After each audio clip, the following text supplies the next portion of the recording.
bien-aimés dans le Seigneur, que l'Éternel bénisse tout un chacun de nous. Nous allons donc continuer aujourd'hui notre deuxième jour de séminaire sur le thème de la Pâque.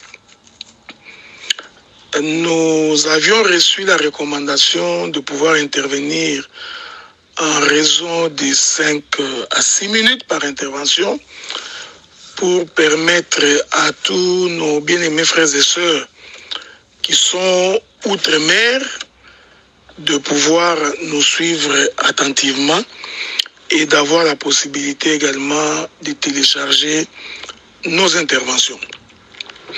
Donc voilà pourquoi je me ferai violence pour vous parler en raison de 5 à 6 minutes par intervention, encore une fois pendant 1 heure. Que la paix, la grâce du Seigneur vous soit multipliée en Jésus, notre Seigneur et notre Sauveur. Comme vous savez, notre écriture de base, c'est toujours Exode chapitre 12, du 1er au 4e verset.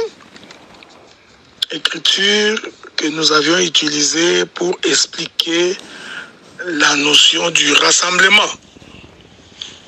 Et hier, nous avions dit que la Pâque, c'est un rassemblement.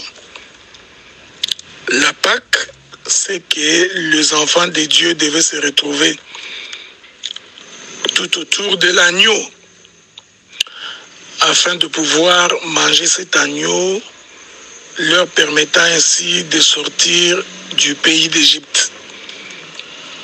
Il est vrai que sans l'agneau, si l'on ne mange pas l'agneau, on ne peut pas sortir du pays d'Égypte. En d'autres termes, il n'y aura pas l'enlèvement si l'on ne mange pas l'agneau. Et cet agneau-là, comme vous le savez, il doit se manger en entier. Et aussi, ça devrait être un agneau sans défaut. Donc, le Seigneur précisait que vous pouvez offrir l'agneau et immoler l'agneau, mais cet agneau devait être sans défaut. Et nous comprenons que l'agneau étant la personne de Jésus-Christ, selon les livres de Matthieu, comme le livre de Jean, lorsque Jésus-Christ s'en venait pour se faire baptiser, quand le frère Jean-Baptiste est en train de regarder Jésus, il dit, voici l'agneau de Dieu qui ôte les péchés du monde. Donc, il est sans doute vrai que l'agneau, c'est le Seigneur Jésus-Christ. En d'autres termes, il faut manger l'agneau. Donc, cet agneau doit être un agneau sans défaut. C'est-à-dire, on devait l'observer et confirmer qu'il n'a pas de défaut. C'est pourquoi, avant de crucifier le Seigneur, le frère Pilate, il amène Jésus sur l'estrade, sur le podium, il le présente devant le peuple et il dit, je n'ai trouvé aucun crime en cet homme. C'est-à-dire que Pilate a eu le temps d'examiner Jésus et il en a conclu que Jésus est un animal sans défaut. C'est un agneau sans défaut. Précisons ici que le frère Pilate, c'est comme ça que je l'appelle, il fait donc office de celui qui examine l'agneau. Parce que vous savez que toute la nuit, Jésus a été balancé chez Anne, chez Caïphe et chez Pilate, tout ça pour chercher un crime afin de pouvoir l'incriminer, chose qui n'a pas été trouvée. C'est comme ça que Pilate va déclarer, je n'ai trouvé aucun crime en cet homme. Voilà pourquoi nous précisons que c'était un animal sans défaut. Mais vous savez, dans l'interprétation de l'écriture, l'animal sans défaut voudrait aussi dire la parole sans tache, sans mélange. Voilà pourquoi nous croyons que la bonne parole devrait avoir l'interprétation exacte des Écritures. Sans cette interprétation exacte, il n'y a point de vie. Mais rentrons, parce que moi, je vous avais dit que ma marche va être tout autour du rassemblement dans la notion de la Pâque. Ok? Nous allons donc revenir. Je reviens donc, bien-aimés dans le Seigneur, sur la notion du rassemblement.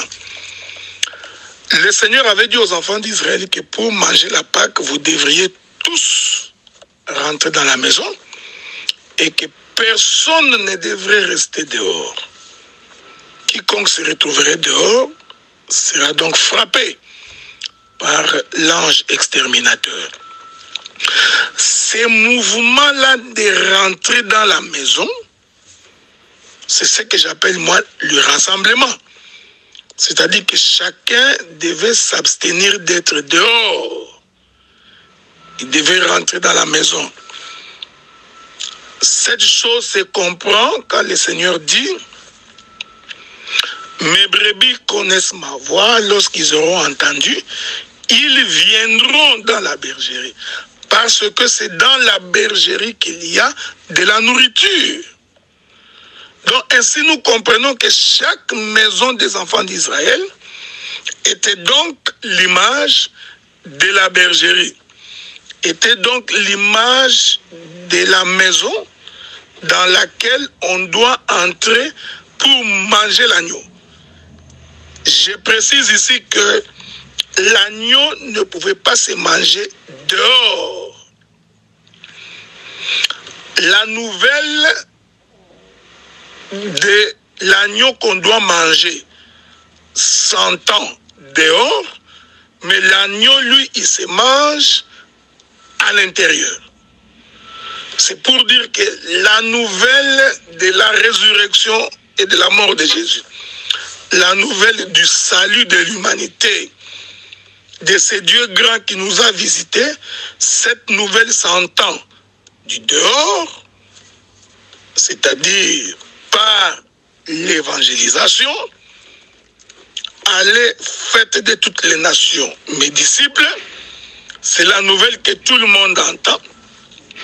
Mais une fois que vous avez entendu la nouvelle, vous devez venir à l'intérieur de la maison pour manger l'agneau. Voyez-vous, c'est ces mouvements prophétiques que j'explique. Qu'être dehors, c'est être sans Dieu, sans le salut, sans droit de cité. Maintenant, quand nous écoutons la nouvelle, nous devons venir à l'intérieur de la maison. Ces mouvements-là de venir à l'intérieur de la maison, c'est ce que j'ai appelé le rassemblement du corps d'Adam. Voyez-vous, c'est le rassemblement de la poussière qui se rassemble en un seul lieu. Est-ce que vous comprenez ce que nous disons? C'est très important de retenir ce que je dis parce que je vais revenir sur la création d'Adam et j'expliquerai beaucoup de choses là-dedans. Donc, l'évangile, c'est que nous entrons dans la maison. Donc, si tu voudrais avoir la vie sauve, si tu voudrais être sauvé, échapper au jugement de Dieu, il faut que tu rentres dans la maison. Il faut que tu sois à l'intérieur de la maison. Parce que c'est à l'intérieur de la maison que l'agneau va être mangé. Mais remarquez, frères bien-aimés dans le Seigneur, parmi les gens qui ont mangé l'agneau à l'intérieur de la maison, il y avait aussi les ramassis. Je voudrais m'atteler là 2-3 minutes. Le Seigneur avait dit aux enfants d'Israël, si l'agneau est grand et que vous ne pouvez pas le terminer, appelez le plus proche voisin. Ok? Ici, nous comprenons que la promesse était pour Israël. Il fallait donc qu'Israël puisse appeler son plus proche voisin. Ici, nous sommes dans le pays de l'Égypte. Donc, les gens qui mangeaient l'agneau étaient catégorisés en deux groupes. Il y avait le groupe d'Israël qui avait entendu le message par la bouche de Moïse et d'Aaron. Mais il y en a le plus proche voisin qui l'ont entendu de la bouche des enfants d'Israël. Et ces plus proches voisins devaient aussi entrer pour manger. Donc ces mouvements expliquent deux sacerdoces. Nous avons la maison d'Israël, qui est le premier sacerdoce.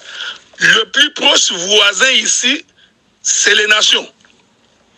Est-ce que vous comprenez ce que nous disons? Le plus proche voisin, c'est les nations.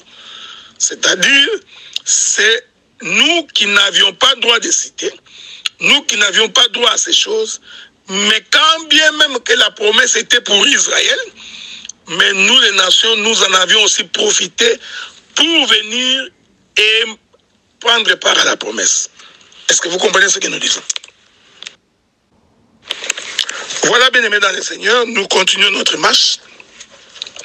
Donc, la Pâque, voyez-vous, se mange dans la maison, mais à l'intérieur de cette maison, il y a deux peuples.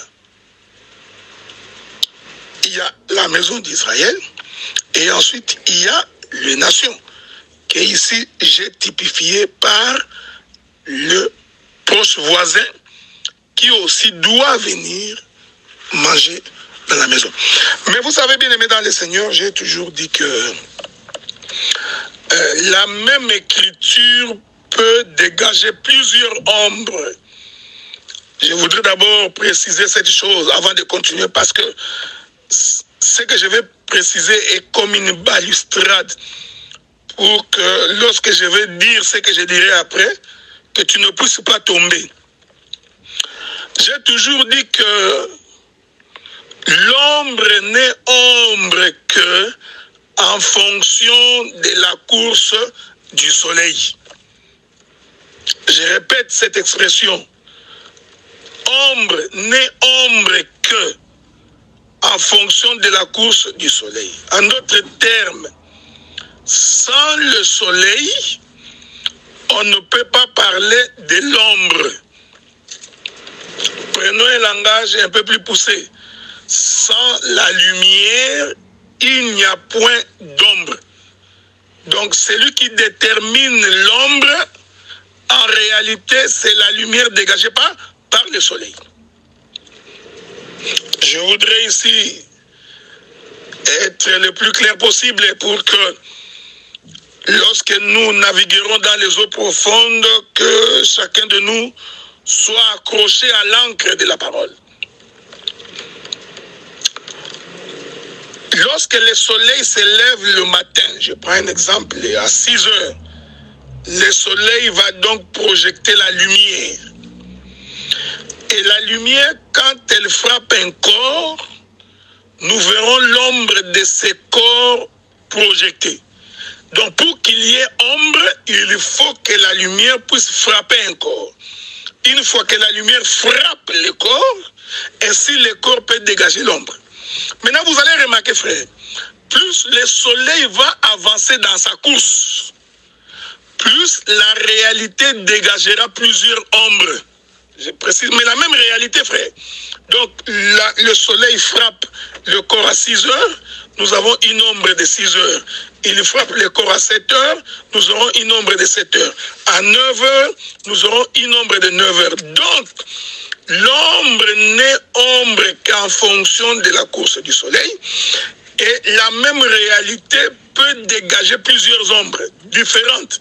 L'ombre de 9 heures est différente de l'ombre de 14 heures ou de 15 heures. Pour une même réalité.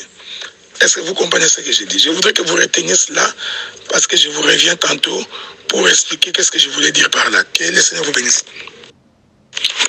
Voilà, bien-aimés dans le Seigneur. Donc, je reviens donc sur cette question de la réalité qui peut dégager plusieurs ombres. Pourquoi j'avais dit ça? Parce que ce que je voudrais expliquer maintenant, vous allez comprendre le sens de ce que j'avais dit. C'est pour dire que dans la même écriture, nous pouvons trouver plusieurs explications dans la même écriture. La même écriture peut dégager plusieurs ombres. C'est pratiquement ce que nous appelons le vêtement de Joseph, la tunique de Joseph, qui a plusieurs couleurs. Cependant, c'est la même tunique.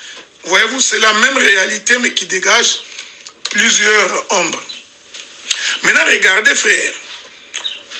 La Bible dit ceci, lorsque Israël est sorti de l'Égypte et qu'ils ont rencontré des difficultés en chemin, l'Écriture nous dit que c'est à cause des ramassis que Israël a connu des problèmes dans sa marche.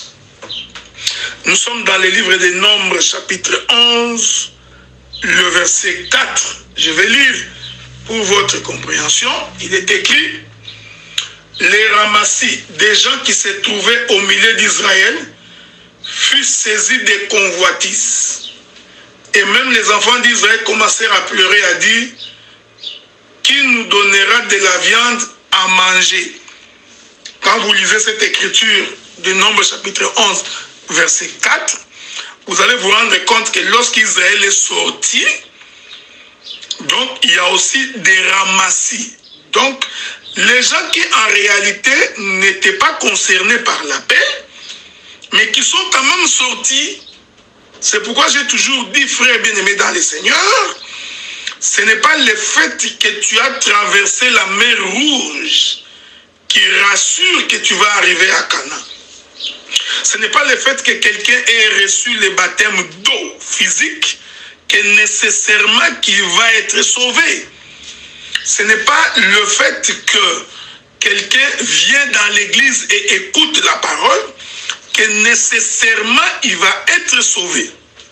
Donc vous comprenez que dans la cohorte de ce qu'on appelle les ramassis, qui ont aussi mangé l'agneau, je précise ça, ces gens ont aussi mangé l'agneau dans la maison des enfants d'Israël, mais cependant ces gens-là n'étaient pas concernés par l'appel. C'est pourquoi vous remarquerez aujourd'hui dans l'église, il y en a certains qui viennent parce que son oncle est pris. Il va à l'église parce que sa maman ou sa tante ou parce que ses amis l'ont invité, mais que lui-même personnellement n'a pas reçu l'appel de Dieu. Ces gens-là, nous les catégorisons dans le groupe de ce qu'on appelle les ramassis. Voyez-vous? Donc,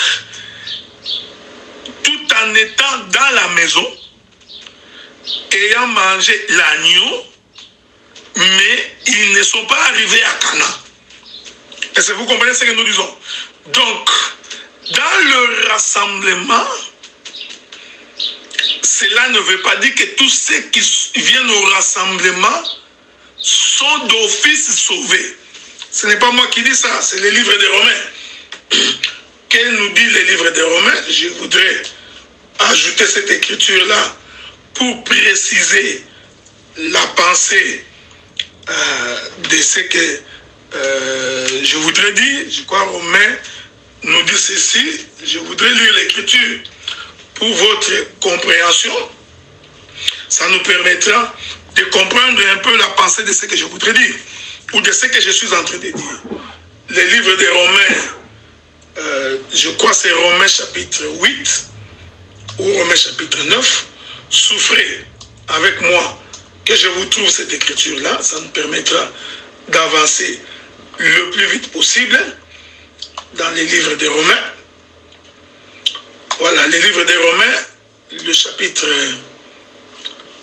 la Bible dit que ceux qu'il a connus d'avance, voyez-vous, ceux qu'il les a connus d'avance, il les a appelés, après les avoir appelés, il les a justifiés, après les avoir justifiés, et il les a glorifiés.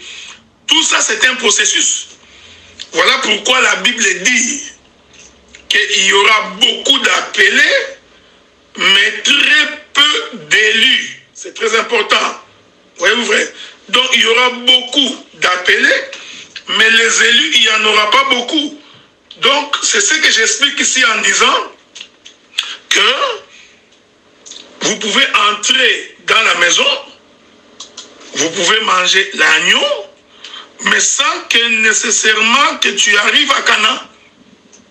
Hein? Je ne voudrais pas dire que sans que tu ne sois sauvé. Je préfère dire sans que tu n'arrives à Canaan. Donc, dans les ramassis, nous pouvons également classer ces personnes-là qui sont arrivées, qui rentrent dans la maison, qui mangent l'agneau, c'est-à-dire qui écoutent la parole avec nous, mais qui malheureusement ne vont pas arriver à Canaan. Ok? Je continue.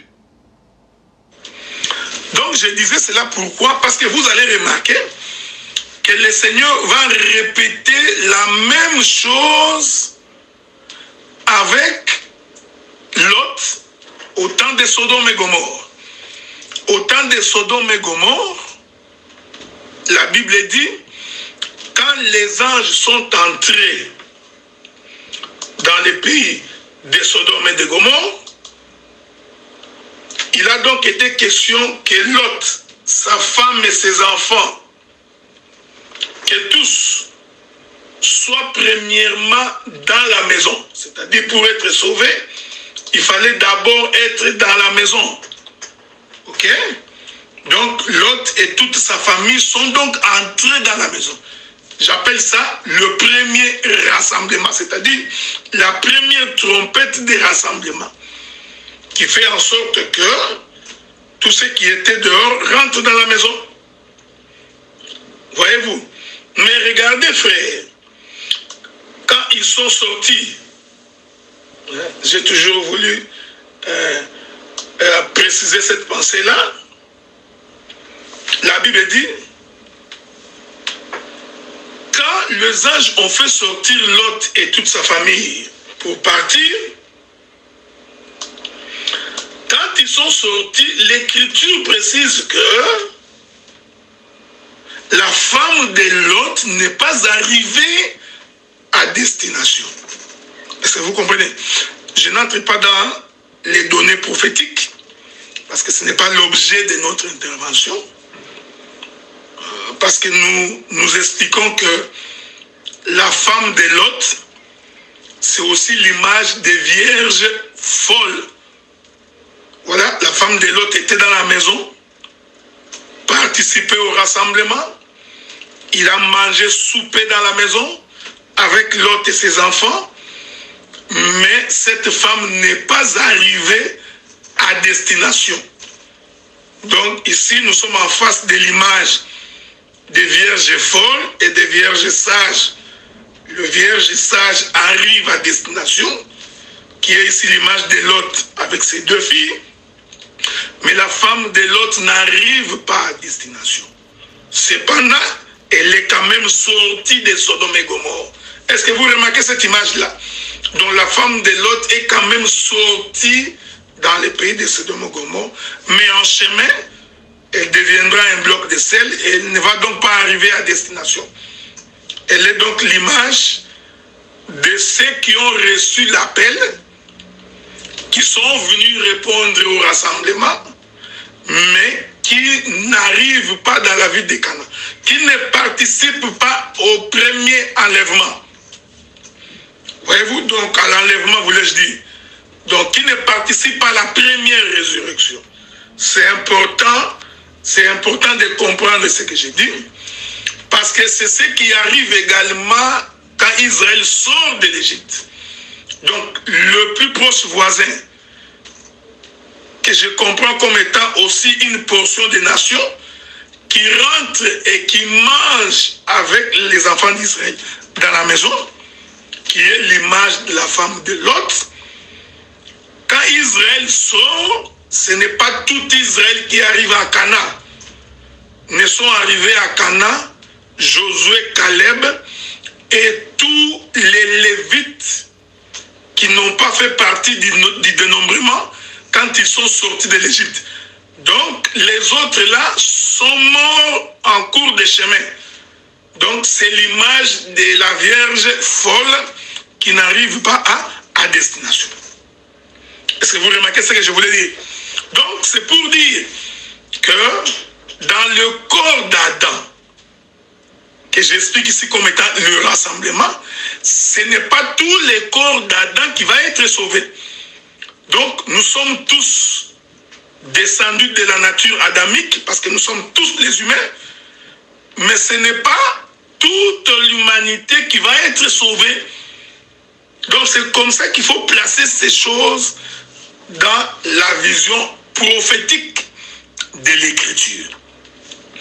Donc, nous comprenons que manger la Pâque, c'est un rassemblement. Nous nous assemblons pour écouter la parole, pour manger la parole. Mais quand bien même que nous sommes tous à l'église en train d'écouter la même parole, certains seront sauvés, d'autres ne seront pas sauvés. En d'autres termes, certains arriveront à la fête des noces et d'autres n'arriveront pas à la fête des noces. Avez-vous remarqué cette chose? C'est pourquoi je voudrais maintenant toucher le crachat de Jésus, parce que c'était l'objet de mon intervention d'aujourd'hui, et la résurrection de Lazare, pour expliquer toujours ces rassemblements et en même temps expliquer cette notion d'Aaron qui est la première trompette du rassemblement. Ok? Donc, je vous reviens. Voilà, bien-aimés dans le Seigneur, je vous avais dit que je marcherai dans mon thème de la Pâque comme étant les deux trompettes. Hein? C'est comme ça que je présente ça. Donc je suis toujours en train de présenter la première trompette qui est la trompette du rassemblement, que j'identifie par manger l'agneau, rassemblement tout autour de l'agneau. C'est très important. Maintenant, prenons l'écriture de Jean. Jean chapitre 9, c'est l'écriture que je voudrais prendre avec vous pour expliquer la notion du rassemblement qui est en même temps la création d'Adam. Je suis dans Jean chapitre 9. Jean chapitre 9. Je commence par le 3e verset. La Bible dit, Jésus répondit, ce n'est pas que lui ou ses parents aient péché, mais c'est afin que les œuvres de Dieu soient manifestées en lui. Il faut que je fasse, tandis qu'il est jour, les œuvres de celui qui m'a envoyé. La nuit vient où personne ne peut travailler. Pendant que je suis dans le monde, je suis la lumière du monde. Après avoir dit cela, il cracha à terre et fit de la boue avec sa salive, puis il appliqua cette boue sur les yeux de l'aveugle. Voilà. Donc, ici, j'explique la première trompette, qui est la trompette du rassemblement, selon le livre des Nombres, chapitre 10, le 1er et 2e verset. J'ai marié cette écriture avec Exode, chapitre 12, du 1er au 4e verset. J'ai marié également cette écriture avec la création d'Adam, qui est le rassemblement des différentes poussières pour former un corps. Maintenant, regardez, la Bible dit que Jésus croise un homme né aveugle. Maintenant, pour guérir cet homme, l'Écriture dit que Jésus cracha. Donc, la salive est sortie de la bouche de Jésus jusqu'à aller toucher la terre. Est-ce que vous me suivez, frère? Donc, or, je vous avais dit la fois passée, donc hier, je vous ai dit que le prophète Ésaïe explique que la bouche de Dieu, c'est le ciel. Hein? Il dit, de la même manière que la pluie descend des cieux, ainsi en est-il de la parole de l'Éternel qui sort de sa bouche. Donc le prophète Ésaïe identifie les cieux à la bouche de Dieu. Avez-vous remarqué? Maintenant, nous comprenons que quand Jésus ouvre sa bouche, en réalité, c'est le ciel qui s'ouvre. C'est les cieux qui s'ouvrent. Je vous avais donné une écriture du prophète Ésaïe qui dit que les outres des cieux s'ouvrent afin que la pluie puisse tomber. Ici, vous allez comprendre que la bouche de Jésus, c'est les cieux. Est-ce que vous comprenez? Parce que cet homme était aveugle. Vous comprenez que je suis juste en train de lever les panneaux, je passe, parce que c'est tout un enseignement. Or, est aveugle tout celui qui est dans les ténèbres. L'aveugle, c'est celui qui n'a pas accès à la lumière. Donc l'aveugle, c'est la poussière. Donc ici, nous comprenons que cet homme aveugle représentait toute l'humanité qui était encore dans le ténèbre. Maintenant, il fallait qu'à partir de la terre, que l'homme Adam soit créé. Or, pour que Adam soit créé, je l'avais dit hier, il faut que la rosée du ciel, la vapeur que j'ai identifiée comme étant de l'eau, puisse arroser la surface du sol. C'est-à-dire que la poussière entre en contact avec la pluie. Pour que finalement que Adam soit formé. Le prophète Job m'a soutenu. Il a dit que quand la pluie tombe, c'est pour permettre à la poussière de ruisseler afin que les mottes de terre se forment. J'ai expliqué que c'était ça la création d'Adam. Le Seigneur répète la même chose. Le Seigneur répète la même chose dans cet homme qui est né aveugle. Donc cet homme qui est né aveugle, pour qu'il voie, Dieu a fait quoi? Il crache. J'ai dit que le crachat de Jésus là, sa salive qui sort de sa bouche, c'est ça la pluie qui descend des cieux. Parce que la bouche, c'est ça les cieux, selon Esaïe. Donc, il touche quoi? Il touche la poussière. Parce que c'est au contact de la salive avec la poussière que Jésus va former la boue. Je vous reviens, bien-aimés dans le Seigneur. Donc, parce que comme j'ai dit, je ne voudrais pas prendre beaucoup de temps pour que vous n'ayez pas de difficultés à télécharger mes audios. Donc, je vous reviens tantôt. Voilà, bien-aimés dans le Seigneur. Donc, je reviens sur ce que je disais.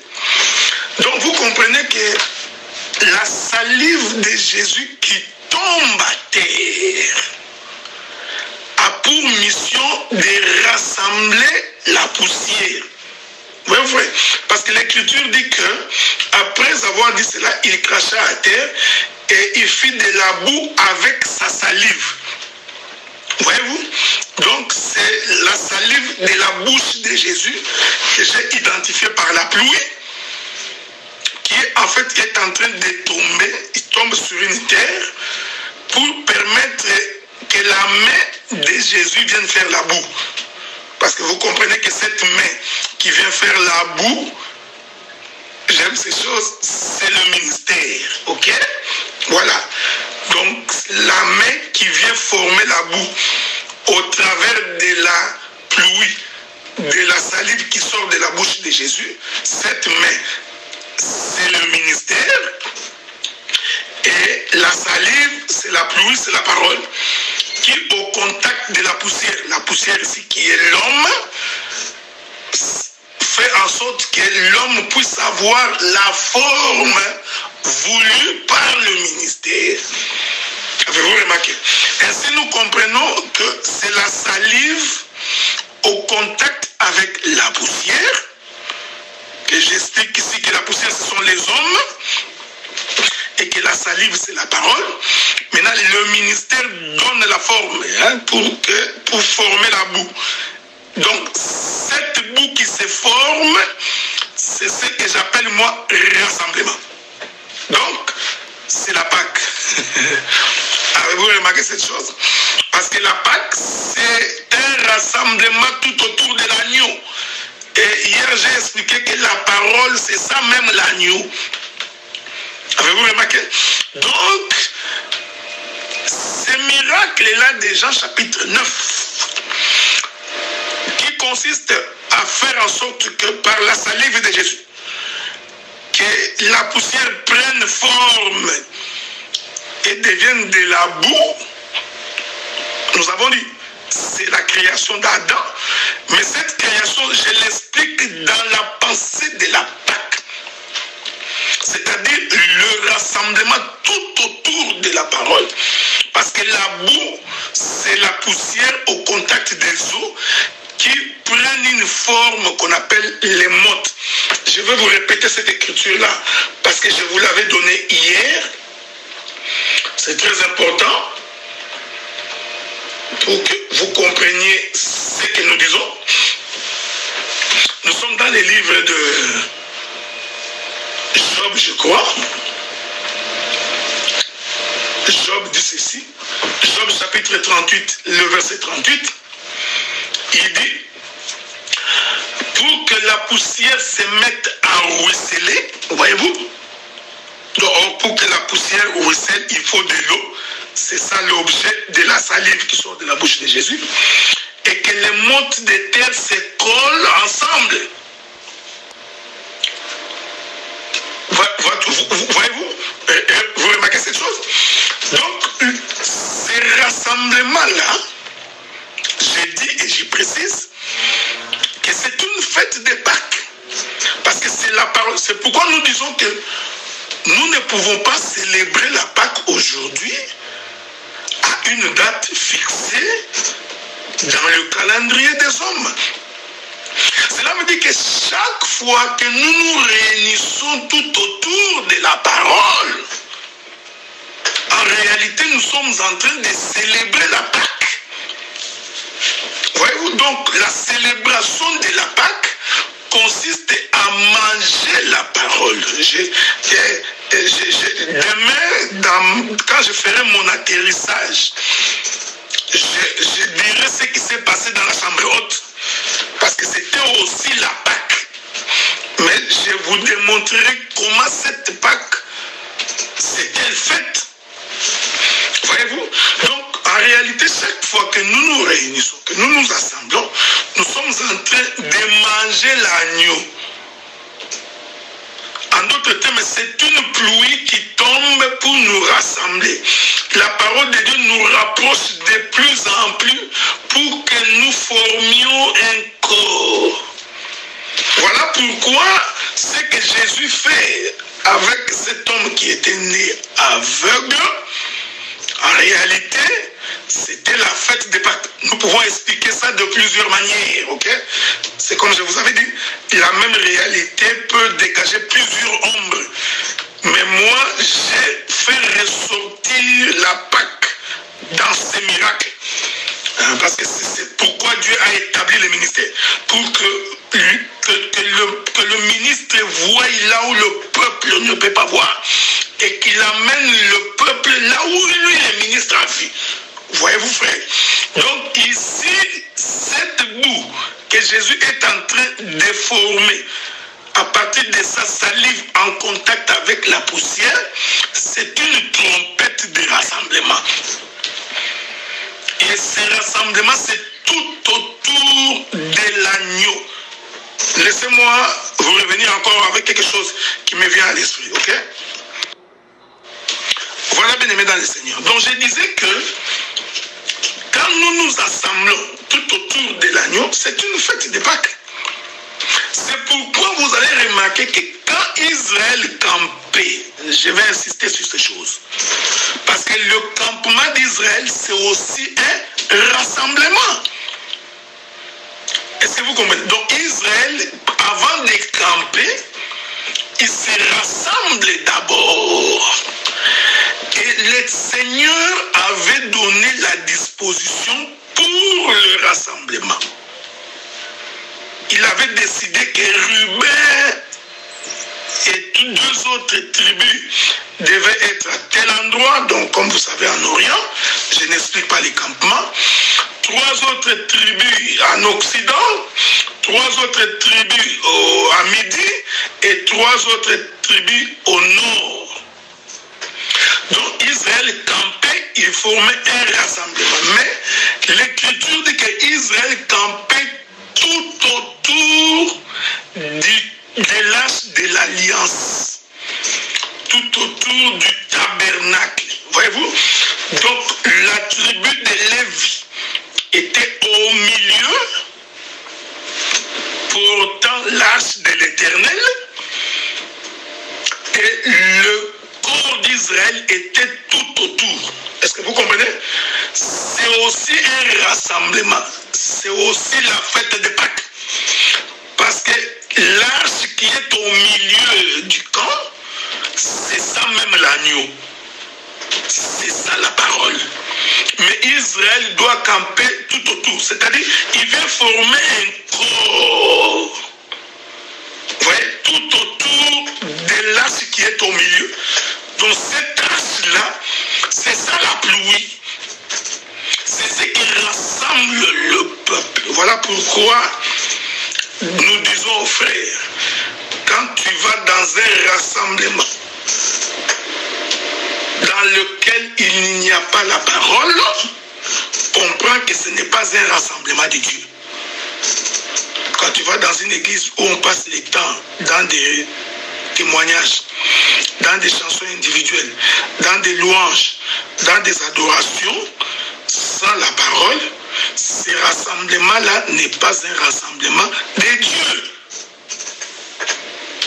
Voyez-vous, frère, je suis tenté de dire quelque chose qui peut susciter des questions. Nous croyons que même lorsqu'on va dans un concert, et que dans ces concerts-là, la parole de Dieu n'est pas prêchée, ce rassemblement-là n'est pas un rassemblement de Dieu. Ce qui fait l'objet d'un rassemblement selon les Écritures, c'est d'abord la parole. Quand le Seigneur convoquait son peuple, c'était pour que le peuple vienne écouter la loi et la sagesse qui sort de la bouche du sacrificateur. Donc le peuple ne se rassemblait pas pour danser, chanter.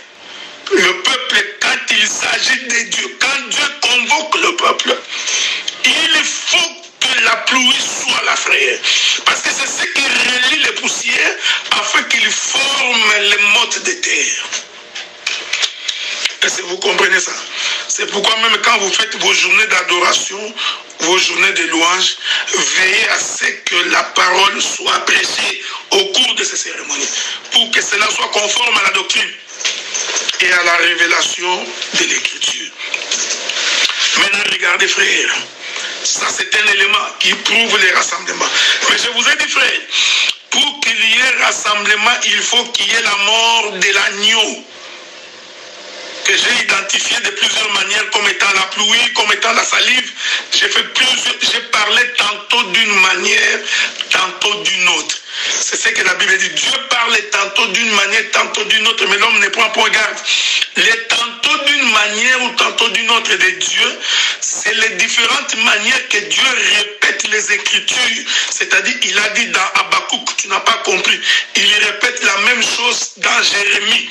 Il va les répéter la même chose dans Sophonie. Il répète la même chose dans Ésaïe. Ce sont là les différentes manières de Dieu de parler, ok? Il ne faut pas comprendre ça en français.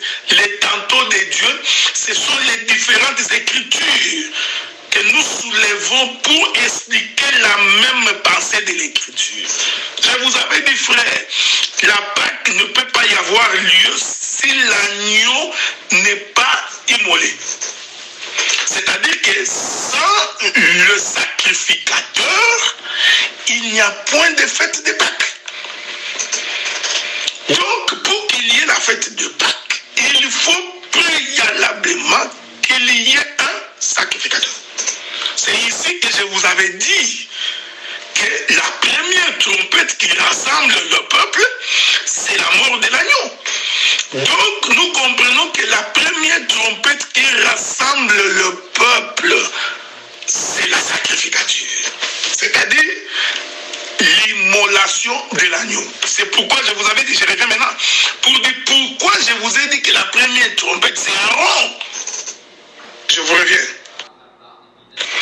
Que la paix, la miséricorde de Dieu, sa compassion, mes frères bien-aimés, que ces choses vous soient renouvelées par le nom de Jésus. J'ai dit ceci, frère. La Pâque comprend deux éléments. La Pâque comprend la première trompette qui est la trompette du rassemblement. La deuxième trompette qui est la trompette de départ. Or, pour qu'il y ait un rassemblement, il faut qu'il y ait un cadavre. Selon qu'il est écrit là où se trouvent les cadavres, là où se trouvent les corps, c'est là où que les aigles viennent se rassembler. Vous connaissez cette écriture, non? Donc, pour qu'il y ait rassemblement, il faut qu'il y ait un cadavre. Voilà pourquoi, sans la mort de Jésus, il ne peut pas y avoir rassemblement. J'aurais bien voulu vous donner une écriture. Mais si je trouve cette écriture-là, je suis dans les livres de Matthieu, chapitre 24, le verset 28. La Bible dit, en quelque lieu que soit le cadavre, là s'assembleront les aigles. Donc, pour que les aigles s'assemblent, il faut qu'il y ait la mort. Il faut que la mort soit attestée. C'est très important, ce que j'ai dit. Donc, pas de cadavres, pas de rassemblement.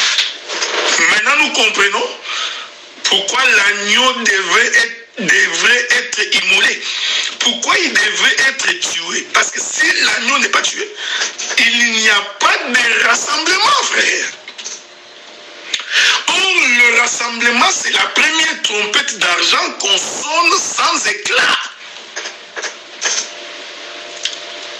Et nous disons ici que s'il n'y a pas de mort, il n'y a donc pas de raison pour le peuple de s'assembler. Donc c'est la mort de l'agneau, selon Exode chapitre 12, qui attire le peuple dans la maison pour qu'il s'assemble. Or, ne peut égorger l'animal selon la loi de Dieu qu'un sacrificateur. Est-ce que vous remarquez ces choses? Donc c'est au sacrificateur que Dieu a donné la mission d'égorger les animaux. Et remarquez ces choses avec beaucoup d'attention. C'est la raison d'être d'Aaron. Pourquoi Aaron était-il à côté de Moïse? Parce que Aaron et Moïse, ce sont les deux trompettes. Donc il y en a l'une qui est la trompette des rassemblements et l'autre c'est la trompette du départ. Aujourd'hui, j'ai conclu par Aaron comme étant la trompette du rassemblement. Or, la trompette du rassemblement, selon que j'ai expliqué ici, c'est cette trompette qui annonce la mort de l'animal. C'est pourquoi Dieu a fait en sorte que le travail du sacrificateur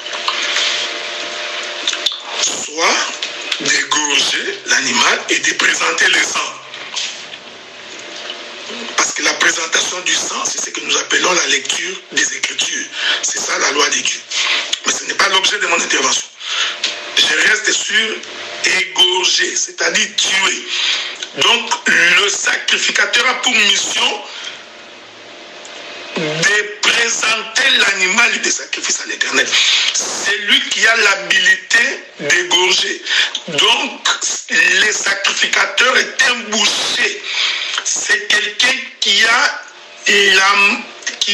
l'habilité de manier les couteaux. J'aime ça. Donc, un sacrificateur doit être habile à manier les couteaux. C'est ça le ministère. Le ministre, c'est quelqu'un qui doit être habile à manier les couteaux pour qu'il soit capable de bien couper l'animal. Un sacrificateur doit être à même de couper très bien l'animal pour qu'il n'y ait pas de problème, qu'il n'aille pas toucher à la poche amère. Parce que celui qui n'est pas exercé à ces choses risquerait de faire un mauvais découpage. Maintenant, nous comprenons que dans chaque maison d'Israël, je reviens là-bas parce que je ne peux pas déborder plus de 6 minutes. C'est-à-dire qu'en fait, dans chaque maison d'Israël, avant de sortir de l'Égypte, il y avait un sacrificateur. Parce que quelqu'un devrait tuer l'animal pour que tout le monde puisse manger. Tout tous ceux qui étaient dans la maison attendaient que l'égorgeur de l'animal, le sacrificateur qui est dans la maison, puisse prendre les couteaux et qu'il égorge l'agneau et que le sang coule. Et nous disons que c'est le chef de la maison qui a égorgé. C'est-à-dire c'est le Père qui égorge l'agneau. Est-ce que vous remarquez cette chose? Je vous reviens. Bon, bien-aimés dans le Seigneur, nous sommes en train de progresser. Hein? Nous sommes en train d'avancer. Donc, vous allez comprendre que lorsqu'ils sont arrivés en Égypte, celui qui est allé, prophétiquement j'ai parlé ici, celui qui a fait en sorte que dans chaque maison d'Israël, qu'on égorge l'animal, c'est Aaron. Parce que Aaron, c'est le souverain sacrificateur. Dieu a dit à Moïse que Aaron est établi comme étant le souverain sacrificateur. Et ce sont les enfants d'Aaron qui feront la lignée de la sacrificature. Donc c'est à Aaron d'égorger l'animal. Vous comprenez ce que nous disons? C'est le travail du sacrificateur ici, symbolisé par Aaron, qui égorge l'animal. Donc nous comprenons par là que dans chaque maison où les enfants d'Israël s'étaient réunis, il y a quelqu'un qui a fait office du sacrificateur. C'est ça la première trompette qui réunit le peuple. C'est la sacrificature. C'est la mort de l'agneau. Maintenant, laissez-moi exhorter un peu, faire un peu de l'évangélisation. Bien-aimés dans le Seigneur, si nous sommes frères aujourd'hui, si nous sommes sœurs aujourd'hui, si nous pouvons être appelés fils et filles de Dieu, de la maison d'Abraham, c'est parce que cet homme de Jésus a accepté comme étant l'agneau de Dieu d'être immolé sur la croix. Il a donc accepté de porter l'ignominie. Il a donc accepté de souffrir. Il est ce Dieu qui a quitté toute sa gloire, abandonné sa souveraineté et sa suprématie, qui s'est humilié jusqu'à devenir esclave et mourir comme un simple homme, et que son sang soit versé pour que nous devenions fils dans la maison de Dieu. Est-ce que vous comprenez cela, frère? C'est pourquoi le rassemblement, c'est tout autour de la mort de Jésus. C'est cette mort du Seigneur qui nous réunit. Et nous disons que la mort du Seigneur, c'est ça le service d'Aaron, c'est ça la première trompette de rassemblement. Nous sommes réunis en sa mort. C'est très important ce que j'ai dit. Et la mort de Jésus voudrait que nous aussi, que nous mourions quant au péché. Aujourd'hui, beaucoup de gens sont à la recherche de l'argent, du bien-être social, du bien-être mental, de la prospérité matérielle et physique, ce qui n'est pas mauvais. Mais beaucoup oublient que la raison de notre réunion, c'est la mort de Jésus, au travers de laquelle nous sommes obligés d'abandonner la vie du péché, d'abandonner l'iniquité, d'abandonner toute forme d'impureté pour nous identifier à sa mort. C'est-à-dire, nous quittons l'endroit où nous étions, nous venons au rassemblement. Ceci n'est possible que par la mort de Jésus. C'est cette mort qui nous rassemble. Est-ce que vous comprenez? Ainsi, nous comprenons que la première trompette que l'on sonne sans éclat, qui est la trompette de rassemblement, que j'identifie ici par la mort de l'agneau qui nous rassemble, nous disons que cette première trompette, c'est ça même manger l'agneau, c'est ça la Pâque. Je pouvais prendre beaucoup d'exemples dans la Bible pour attester de ce que j'ai dit. C'est pourquoi il y a un homme, je crois que c'est Caïphe, qui doit avoir dit mieux vaut la mort d'une personne que de plusieurs personnes. Je crois que si j'ai toute cette écriture-là, je vous la donnerai. Donc, quand on parlait de la mort de Jésus, je crois qu'il y a entre Caïphe ou Anne, je ne voudrais pas dire des choses que je n'ai pas, dont on n'a pas beaucoup de précision, mais si je trouve la précision, je vous la donnerai. Je vous la donnerai pour une bonne saisie. Voyez-vous, frère. Donc, l'écriture nous fait donc comprendre que la première trompette, c'est ce que j'expliquais, comment j'explique la Pâque, moi, je l'ai expliqué comme ça. Donc, la première trompette qui rassemble le peuple, vous comprenez, c'est qui est en train de la sonner, c'est Aaron. Donc, c'est le souverain sacrificateur qui sonne la première trompette. Voilà pourquoi j'ai toujours dit que la marche de tout enfant de Dieu doit commencer par s'identifier à la mort de Jésus. Or, s'identifier à la mort de Jésus veut dire mourir quant au péché. Le rassemblement commence là. Il ne peut pas y avoir départ si d'abord il n'y a pas rassemblement. Okay? Quelqu'un ne peut pas prétendre partir si premièrement il n'y a pas de rassemblement. C'est pourquoi je vais conclure bientôt, je vous reviens. Voilà, bien-aimés dans le Seigneur. Donc, c'est ma dernière intervention d'aujourd'hui. Nous allons donc conclure demain mercredi. Toujours, je conclue aujourd'hui avec la première trompette, toujours les rassemblements dans la Pâque. Et je vais conclure cela par un texte très important. Josué, chapitre 2. Je prends Josué, chapitre 2. Je vais commencer à lire à partir du verset 12. Et maintenant, je vous prie, jurez-moi par l'Éternel que vous aurez pour la maison de mon Père de la même bonté que j'ai eu pour vous. Donnez-moi l'assurance que vous laisserez vivre mon Père, ma mère, mes frères, mes soeurs et tous ceux qui leur appartiennent, et que vous nous sauverez de la mort. Je prends le verset 17. Ces hommes lui dirent, voici de quelle manière nous serons quittes du serment que tu nous as fait faire. À notre entrée dans le pays, attache donc ces cordons de fil cramoisis à la fenêtre par laquelle tu nous as fait descendre, recueille auprès de toi dans la maison de ton père,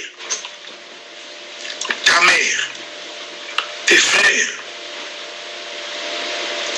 et toute la famille de ton père. Si quelqu'un d'eux sort de la porte de ta maison pour aller dehors, son sang retombera sur sa tête et nous en serons innocents. Voilà, c'est là que j'ai conclu. Vous savez, le frère Josué s'apprêtait pour prendre la ville de Jéricho.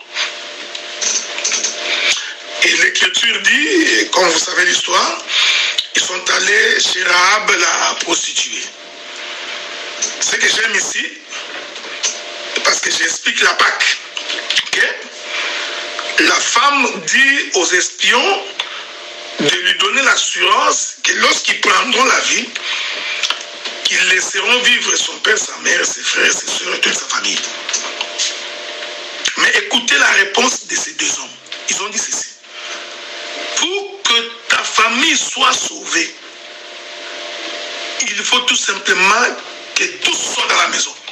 Il dit, recueille dans la maison de ton père, ta mère, tes frères, tes soeurs.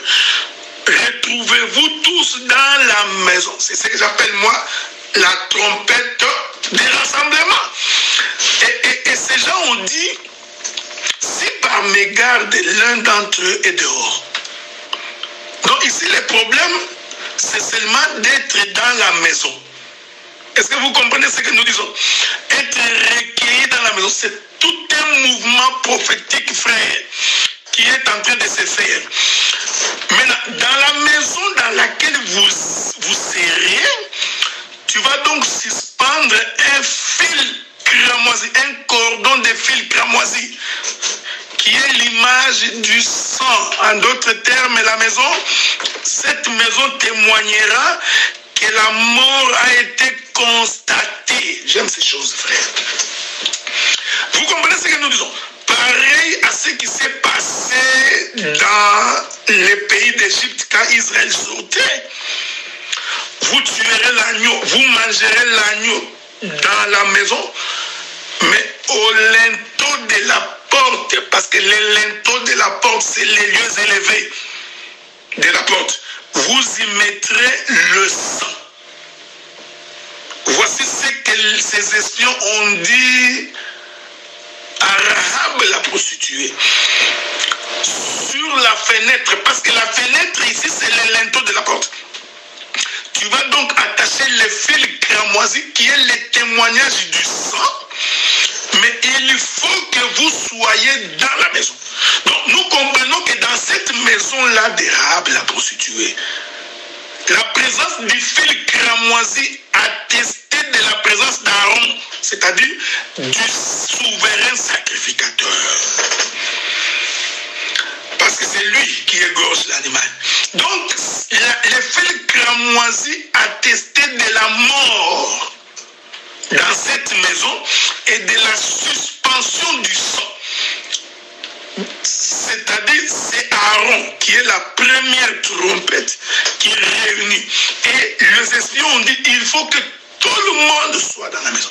Tous ceux qui veulent être sauvés. C'est pourquoi nous disons, frère, si tu veux être sauvé, il faut que tu viennes au rassemblement. C'est là-bas que l'agneau est immolé et c'est là-bas qu'il y a l'aspersion du sang. Il m'a été demandé de parler pendant 1 heure, c'est ce que j'ai fait. C'est notre 2e jour de séminaire, j'y viens de conclure pour aujourd'hui. Et demain, nous allons donc atterrir. Donc demain, j'aborderai ainsi la 2e trompette, qui est la trompette du départ dans la fête de Pâques. Ok? Je prendrai d'autres éléments. C'est également demain qu'également j'aborderai la question de Lazare comme la 2e trompette qui sonne le départ. Que le ciel vous soit favorable, que la rosée du ciel demeure sur vous, qu'elle se répande sur votre vie, donc comme l'huile d'onction sur la tête d'Aaron, et que les dieux du ciel se souviennent de vous par le nom de Jésus.